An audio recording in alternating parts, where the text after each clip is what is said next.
Hi guys, তোমরা কেমন আছো? আশা করি সবাই ভালো আছো আর সুস্থ আছো। আজকে কিন্তু আমি দেখো বিট আর গাজর নিয়ে চলে এসেছি তোমাদের সাথে একটা ছোট্ট করে রেসিপি করে দেখাবো বলে। তা বিট আর গাজরটা ধুয়ে কিন্তু আমি ভালো করে ছুলে রেখে দিয়েছি, আর এটাকে কিন্তু এখন আমি ম্যাশ করে নেবো। ম্যাশ করে দেখো রেখে দিলাম। তারপরে কিন্তু আমি কড়াইতে একটু সাদা তেল দিয়ে দেবো। সাদা তেল দিয়ে শুকনো লঙ্কা, কালো জিরে সম্বাদ দিয়ে তার উপরে কিন্তু আমি কেটে রেখেছিলাম রসুন আর কিন্তু কাঁচা লঙ্কা। কাঁচা লঙ্কাটা চিড়ে রেখেছিলাম, ওটাও কিন্তু আমি এর মধ্যে অ্যাড করব। রসুনটা আমি কিন্তু সোমবারেই দেবো, একটা স্মেল বেরোবে, বেশ ব্রাউন ব্রাউন হবে, তারপরে কিন্তু আমি এগুলো অ্যাড করব।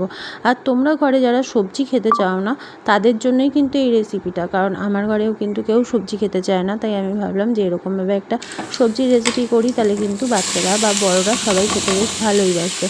কারণ আমি এটা কিন্তু আকৃতিটা অন্যরকম দেবো, আর তোমাদের দেখতেই পাবে এটা যখন খাবে তখন পুরো অন্যরকম লাগবে। আর দেখো আমি এটা অ্যাড করে দিয়েছি, তারপরে কিন্তু আমি এর মধ্যে কাঁচা লঙ্কাগুলো চিড়ে রাখা কাঁচা লঙ্কাগুলো দিয়ে দিলাম।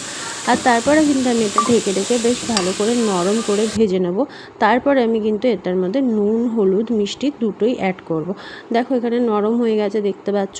তারপর আমি নুন, হলুদ আর মিষ্টি এর মধ্যে অ্যাড করব। আর মিষ্টিটা যেহেতু আমার একটু বেশি হয়ে গেছিলো হাতে, তাই তোমাদেরকেও বলবো গাজর আর বিট কিন্তু মিষ্টি হয়, তাই এর জন্য করে তোমরা বুঝে মিষ্টিটা দেবে, যে যতটা খাবে ততটাই। আর যারা খাবে না তারা মিষ্টি দেবে না। তাই আমার হাতে একটু মিষ্টিটা বেশি হয়ে গেছিলো, আমি বুঝতে পারিনি। দেখো 1 চামচ দিলেই হয়তো হতো, আমি 2 চামচ দিয়ে দিয়েছিলাম, তাই এত বেশি হয়ে গেছিলো। তবে খেতে কিন্তু খারাপ একদমই হয়নি। আর এটা হয়ে যাওয়ার পরে তোমরাই বুঝতে পারবে না যে এটা বিট গাজর ভাজা হলো না অন্য কিছু হলো।